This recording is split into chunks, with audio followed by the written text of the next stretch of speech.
এই যে দেখছো এদিকে কফ আছে এই যে নস্ট্রিল চাপ দিছে ম্যাডাম দেখো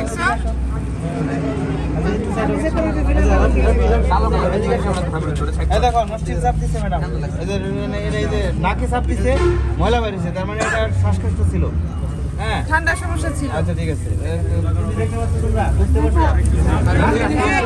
নস্ট্রিল এত দেখা কিছু নাই সব জিনিস নাকে চাপ দেওয়া হয়েছে ওই সাইডে আসো পরে ময়লা বেরিয়েছে আমরা আগাইতেই পারবো না ঠিক আছে শুধু চাপ দিলেই হবে সেটাটা এটা একটু সারাই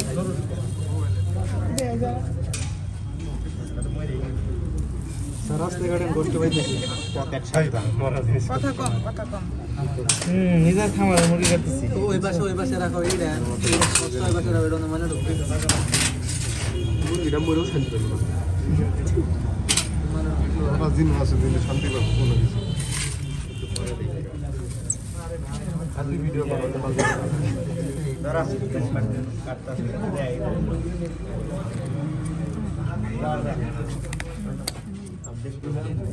শুকায় গেছে মানে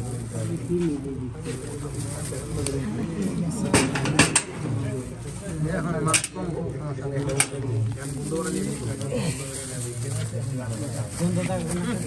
আচ্ছা আগে হলো যেটা দেখবো এখন সবাই দেখাবো সমস্যা নাই এটা হলো লিভার এটা তো বুঝোই লিভার চিনো সবাই দেখো সবাই লিভার চিনো না আচ্ছা লিভার চিনো না এটা হলো লিভার তোমরা একটা কাজ করো না মানে একটু সুযোগ দাও সবাই রে এটা হলো লিভার এটা হচ্ছে তোমার গিজার হ্যাঁ এগুলো ইন্টারেস্টেড আমরা এগুলো পরে দেখতেছি আর তোমরা আবার পিছিয়ে যাও সব দেওয়া করে জড়াই গেছে হার্ট এটা হলো হার্ট এটা হার্ট হ্যাঁ এই যে হার্টের সাইড এই যে দেখো কেমন পর্দার অবস্থা খারাপ হয়ে গেছে হ্যাঁ ঠিক আছে দেখছো পিছাও দেখছি কথা বললো না এখন আমরা ভিতরের দিকে যাবো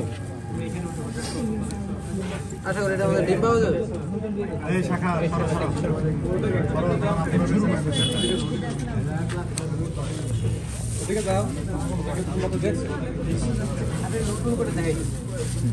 এটা হলো পিত্তথলি লিভারের সাথে কি থাকে পিত্তথলি এই যে সবুজটা গলব্লাডার হ্যাঁ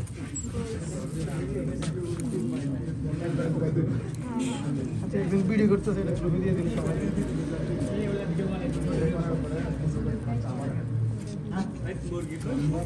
দেখো এটা লোকেশনটা অ্যানাটমি তুমি বলো এই যে এটা কি এটা হচ্ছে স্প্লিন ঠিক আছে এইটা হইতাছে এই যে এইটা হইতাছে গলব্লাডার লিভারের সাথে যে থলিটা এটা গলব্লাডার নীল তারপরে এটা হইতাছে গিজার্ড তাই না গিজার্ডের আগে যে স্টোমাকের অংশটা এটা হচ্ছে প্রোভেন্ট্রিকুলাস বা মাসকুলাস গ্ল্যান্ডুলার স্টোমাক ঠিক আছে আর এটা হইতাছে স্প্লিন আর গিজার্ডের পর থেকেই আমার শুরু হবে এই যে এইখান থেকে শুরু হবে আমার ডিওডেনাম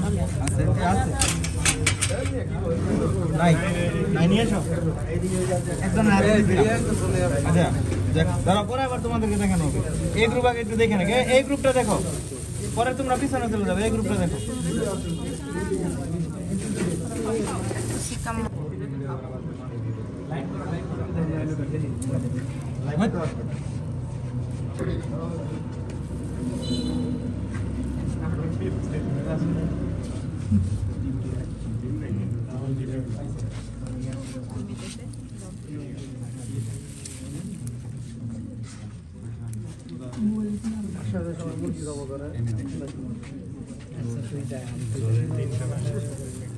গন্ধ লাগলে দেখে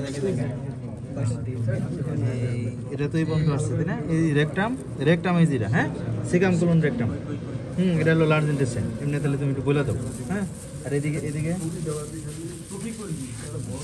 দাঁড়াও এই লোকগুলা সামনের যেগুলা এগুলা দেখে পিছনে চলে যাবো সব এই যে এটা হচ্ছে কোলোরেক্টাল পার্ট আর এখানে যে দুই পাশে দুইটা যে মোটা অংশ দেখতেছো কালো এটা হইতেছে সিকাম দুইটা সিকাম থাকে সিকাল টনসিল বলা হয় এটাকে এই যে মিলন জয়েন্টটাকে পুরো অংশ স্ফীত অংশ পুরাই যে স্ফীত অংশটা সিকাল টনসিল এই দুটো হচ্ছে সিকাম আর এটা তো কোলোরেক্টাল পার্ট আর এর আগে যেটা এটা হচ্ছে আমার স্মল ইন্টেস্টাইন জেজুনাম ইলিয়াম আর এই যে এটা হইতেছে ডিওডেনাম ডিওডেনামের ভিতরে যে অংশটা ছড়ানো এটা হইতেছে প্যানক্রিয়াস।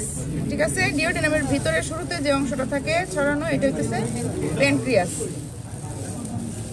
তাহলে এখানে আমার ডিওডেনাম শেষ হবে, তারপরে জেজুনাম, ইলিয়াম, এরপরে শুরু হবে সিকাম। দুইটা সিকাম, এই দুইটা হইতেছে সিকাম, এরপরে এখানে সিকাল টনসিল, এটা হচ্ছে কোলোরেক্টাল পার্ট। বুঝা গেছে কিনা? এটা হচ্ছে যেটা জালটা দেখলা, এটা জাল জাল জাল দেখছো দেখছো খেয়াল করছো? পিছনে দেওয়া দরকার। তোমরা আবার পিছনে কি বলো তো, এই যে এটা এটা হচ্ছে কিডনি। এই যে নিচের এই যে এই অংশটা হচ্ছে কিডনি। এগুলা হ্যাঁ দুই পাশে, এই যে দুই পাশে এই আছে, যে দেখো, দুই এটা পাশে আর আছে। এটা দুটো হলো কিডনি। কিডনি, ম্যাডামের কাছে কিন্তু আমি অনেক কিছু ঠিক শিখতেছি, আছে, আমি ভুলে আমিও গেছি অনেক শিখতেছি কিছু। স্যারের কাছ থেকে। না ঠিক আছে, কারণ স্যার তো আমি physiology আমি এই কিডনিটা আমি ভুলে গেছিলাম, এটা যে কিডনি। হ্যাঁ ঠিক আছে, ওকে। এটা তাহলে ডিম্ব ঝুলি, থলি, ডিম্ব তারপরে ডিম্ব নালী, ডিম্ব ওই যে- নালী। হ্যাঁ, যে এটা নালী, যে এটা Okay? ফ্যাট হ্যাঁ। মাসকুলার যে পার্ট। মাঝখানে যেটা। স্যার আজকের এই কিডনিটা অন্যরকম লাগলো। ওই দিনকে একটা কাটলাম, পরশু দিনের আগের দিন ওটা স্যার কিডনি মতো ছিল স্যার, মানে স্বাভাবিক ছিল স্যার। এটা ওটা ছিল তো? ফিজিওলজিক্যাল যে এটা ওটা স্বাভাবিক ছিল। আচ্ছা ঠিক আছে, ওকে গুড। আচ্ছা এখন আমরা যাইতেছি হলো আরো কোনো প্রবলেম আছে কিনা। প্রবলেম বলতে বোঝাচ্ছি যে তার কোনো রানীক্ষেত বা গাম্বুর প্রবলেম কিনা, এটা বোঝার জন্য। হ্যাঁ হ্যাঁ, এখন হলো আমরা এসে যাবো, গিজার্ডে যাবো আর প্রোভেন্ট্রিকুলাস কাটবো। হ্যাঁ না সমস্যা নেই। সমস্যা নেই, সুবিধা আছে।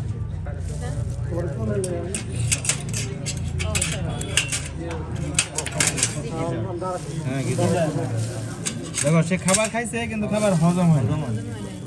আচ্ছা, আগে আমরা এইটা দেখি, প্রোভেন্ট্রিকুলাসটা দেখি।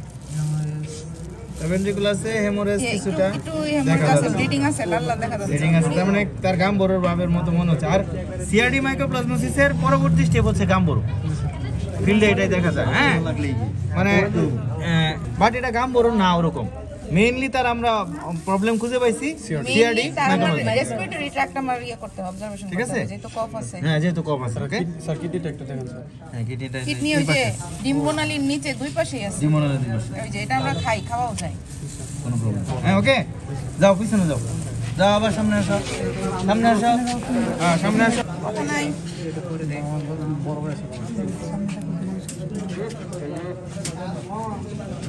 গিজারটা খুলে ফেলছি কারণ ওখানে ময়লা পড়বে।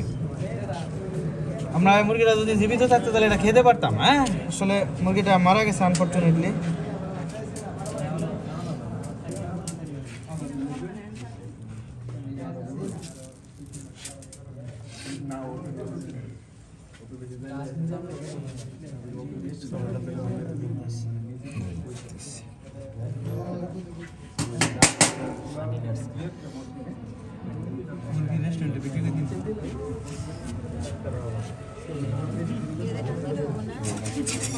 আঙুল দিয়ে ছুটে দিতে যাও।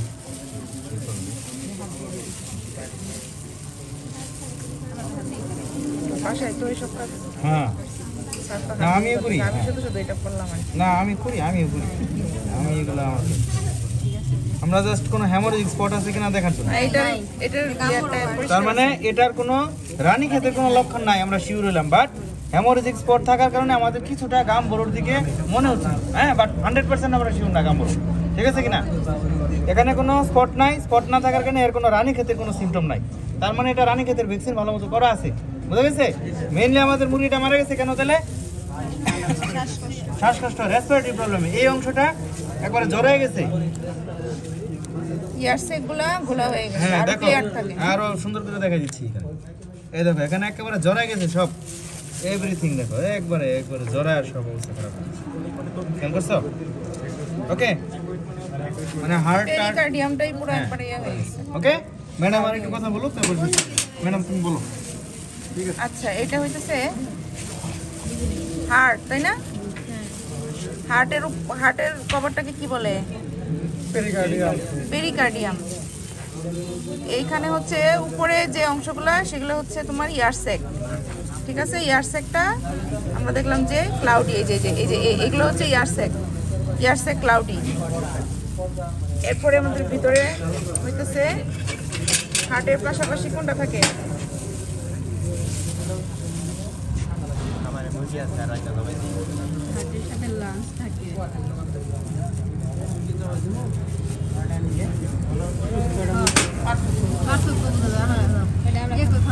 এটা হচ্ছে হার্ট, ঠিক আছে। পরে এই যে এটা তো এয়ারসেকটা সরাইলে ভিতরে যে লাল লাল যে অংশটা, এটা হচ্ছে আমার ফুসফুস। ফুসফুস কয়টা? ফুসফুস দুই পাশে দুইটা। পরে দেখা যাবে।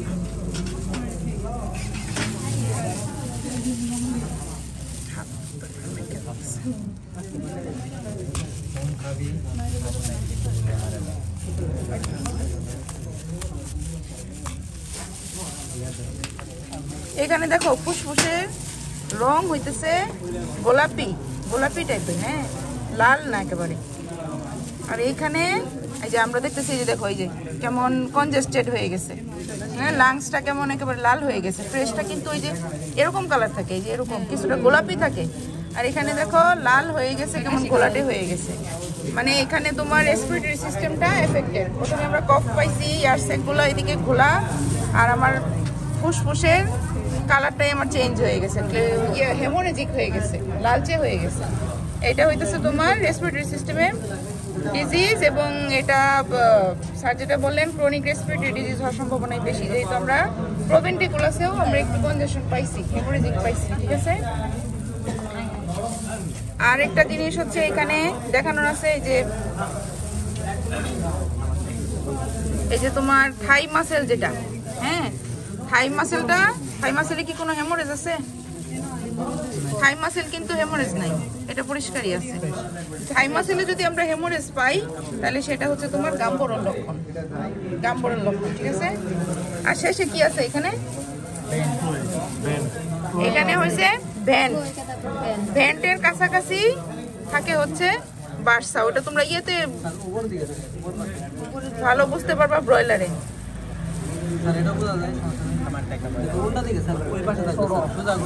দেখতেছি না, তুমি দেখতে পারবা, দেখো তো বইটা। আরেকটা হচ্ছে লিভারটা, আমরা যে প্রথমেই দেখছি, লিভার তো আলাদা করা হয়েছে না?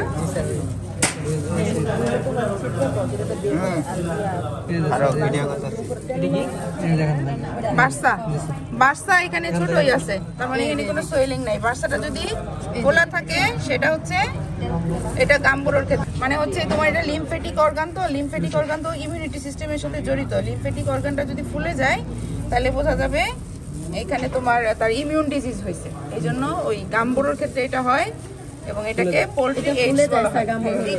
বার্সাটা ফুলে যায়। আর লিভারটা কই? লিভার কি কেউ নিয়ে গেছে? না, আচ্ছা, লিভার এখানেই আছে। লিভারটা হইতেছে এখানে, লিভারে কোনো লেশন নাই, লিভার তো পরিষ্কার, তাই না? লিভারে যদি সাদা সাদা দানা হয়, ওইটা হচ্ছে তোমার ফাউল কলেরার ক্ষেত্রে যদি ফাউল কলেরা দ্বারা আক্রান্ত থাকে, তাহলে এখানে সাদা স্পট হয়ে যায়, ঠিক আছে। আর হার্টের ক্ষেত্রে এখানে এইটা এগুলো হচ্ছে এয়ারসেক, যেহেতু লাংসের সাথে এটা ইন্টিমেট ইয়েতে থাকে, এমবেডেড অবস্থায় থাকে। এখানে এয়ারসেক গুলা ক্লাউডি, পেরিকার্ডিয়ামটা একটু থিকেন্ড মনে হচ্ছে। ক্রনিক রেসপিরেটরি ডিজিজের ক্ষেত্রে এরকম হয়।